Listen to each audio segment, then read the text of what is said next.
harus memprioritaskan yang mana. Sebisanya yang wajib menjadi hal yang prioritas. Kemudian kebersamaan dalam berbuka tentu. Apakah waktu berbuka itu standarnya mendengar beduk atau pas muazin azan? Ya.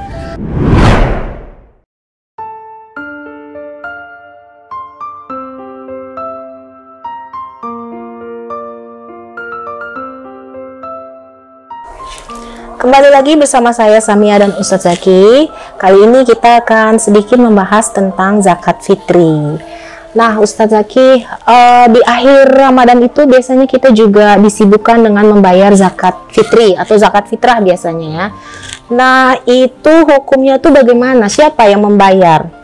Apakah hanya kepala keluarga saja atau itu kewajibannya seperti apa, Ustadz? Baik. Zakat fitri itu adalah zakat yang diwajibkan kepada setiap yang merdeka dan hamba sahaya, laki-laki maupun perempuan, orang tua maupun anak-anak. Tetapi dalam pembayarannya adalah itu memang dikeluarkan oleh orang yang punya kapasitas kemampuan. Jadi apabila dia punya kemampuan lebih dari 1 hari untuk makan nafkah, maka dia sudah dikenakan wajib zakat fitrah, ya, zakat fitri. Jadi dalam hal ini kalau dalam keluarga, siapa kepala keluarga, maka dia yang berkewajiban mengeluarkan zakat fitri untuk dirinya dan keluarganya serta orang-orang yang di bawah perlindungannya, sepertinya pembantu jika tidak di luar dirinya, atau ibunya atau saudara yang masih di bawah tanggungannya yang tinggal di rumah, Pokoknya di seluruh anggota keluarga yang di bawah tanggung jawabnya itu dibebankan kepada kepala rumah tangga, yakni suami atau ayah. Kalau di luar rumah itu sendiri boleh nggak kita bayarin? Terpulang apabila mungkin ada ibu kita sudah tidak punya penghasilan apapun dan layak untuk dalam beberapa hal kewajiban hariannya selalu kita bantu, berarti dia di bawah tanggungan kita sebagai anak, ya. Tapi kalau dia punya kemampuan untuk memberi makan dirinya lebih dari kebutuhan harian, maka dia sudah punya kewajiban untuk mengeluarkan sendiri atas nama dirinya sendiri. Jadi sebenarnya zakat fitri itu memang kewajiban masing-masing orang ya yang mampu. Betul. Dia bertujuan untuk mensucikan diri. Tuhratul lisaimin, mensucikan diri orang yang berpuasa minallahu warrapas, dari perbuatan kesia-siaan dan dosa, ya, perbuatan itu.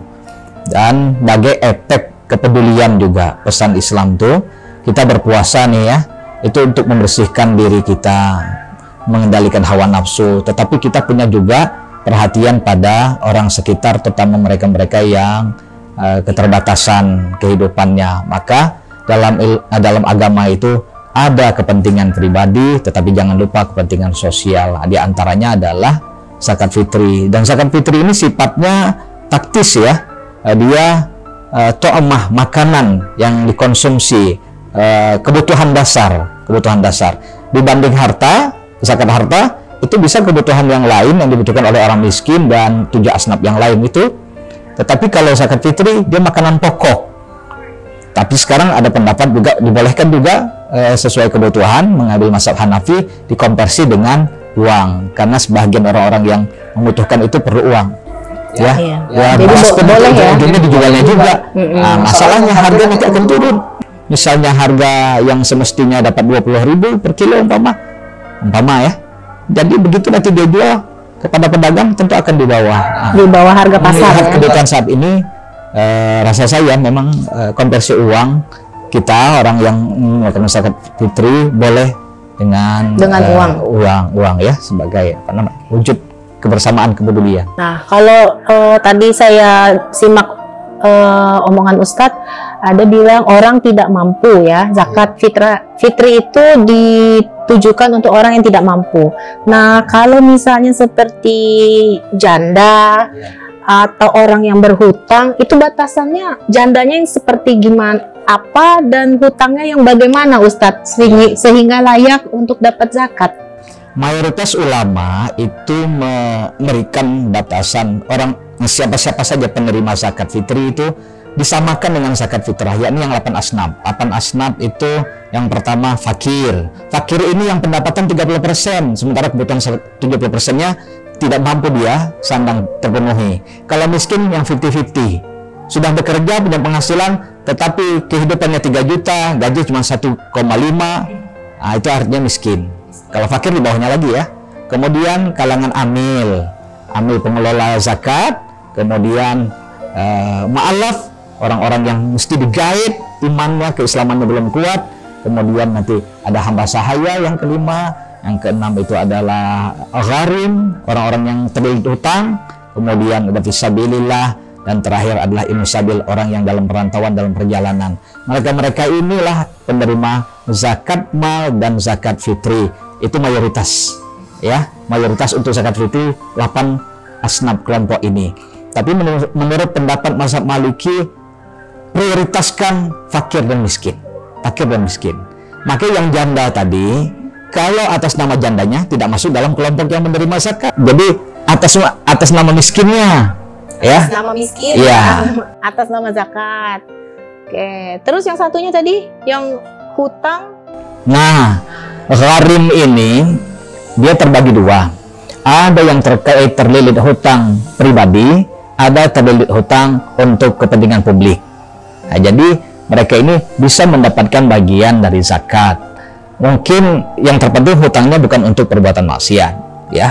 Tapi bagaimana kita tahu kalau dia hutang maksiat atau tidak? Maka lembaga zakat mesti menseleksi, ya. Ini uang dikemanakan? Salah-salah untuk pergi poya-poya, tempat-tempat yang tidak diperkenankan. Satu lagi kepentingan publik. Ada orang kaya tetapi dia membawahi urusan kepentingan publik, umat, pembuangan sampah, kepentingan masyarakat, atau pembangunan lembaga-lembaga pendidikan, terlilit hutang, belum bisa bayar. Nah, atas nama ini dia bisa dibantu. Nah, jadi gharim itu orang yang terlilit hutang, baik sebagai individu, mungkin pribadinya bermasalah, terjerat investasi, akhirnya dia investasi bodong, pilot, nggak bisa lagi mencukupi kehidupan. Atau yang kedua, dia mewakili lembaga tetapi lembaga butuh dana, di sini juga bisa atas nama gharim. Baik Ustadz, sekarang kita tema yang terakhir nih, yaitu Lebaran nih. Nah, tradisi di Indonesia ini selalu ada namanya perayaan ya, terus ada halal bihalal nih. Nah, benar nggak halal bihalal ini sebenarnya tidak ada tradisinya di zaman Rasul? Wah, ini khas Nusantara. Jadi hanya ada di sini. Betul. Cuma esensinya tentu relevan dengan ajaran Islam. Apa dia? Saling memaafkan. Jadi dalam surah Ali Imran 135 itu disebutkan bahwa bersegeralah menuju ampunan dari Tuhanmu, ya. Dan segeralah memperoleh surga yang luasnya seluas langit dan bumi. Bagi siapa? Nah, di antaranya allazina yunfiquna fis saraa wad dara, yang mereka menginfakkan hartanya ketika senang maupun dikala susah. Kemudian wal kaziminal ghaiz, yang meredam amarah, bisa mengelola emosi, tidak meluap-luap, tidak emosional. Kemudian juga wal afina 'anin nas, memaafkan. Sementara kita membaca Al-Baqarah 183 kan pesan takwa la'allakum tattaqun, itu kan tujuan yang disebut Allah ketika diwajibkan puasa. Maka lengkaplah sudah karakter puasa, mampu mengendalikan hawa nafsu dan ditambah saling maaf-memaafkan, kemudian menjaga hubungan antara sesama.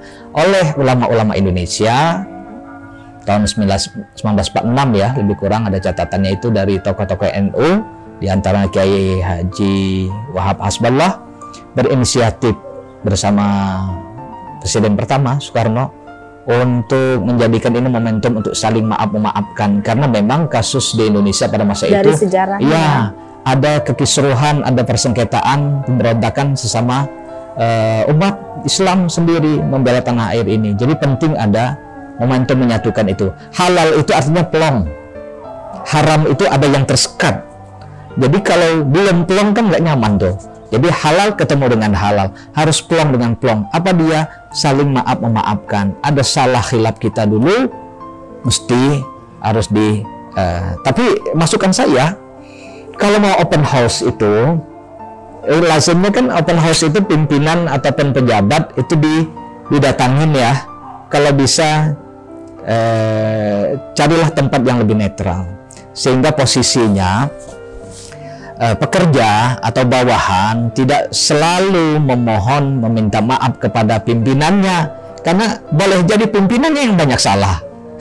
Sementara open house itu seolah-olah bawahan mendatangi pimpinan dan meminta maaf, padahal seharusnya ada tempat netral, mungkin gedung pertemuan di mana di sana pimpinan semua maupun bawahan sama posisinya. Jadi ini tradisi yang baik ya, adat yang selaras dengan pesan agama. Saya kira itu. Baik Ustadz, terima kasih atas penjelasan Ustadz dan waktunya. Sobat UNH, demikianlah episode podcast spesial Ramadan hari ini. Insya Allah kita akan ketemu lagi di lain kesempatan. Dan selamat berbuka puasa untuk Sobat UNH. Terima kasih. Assalamualaikum warahmatullahi wabarakatuh.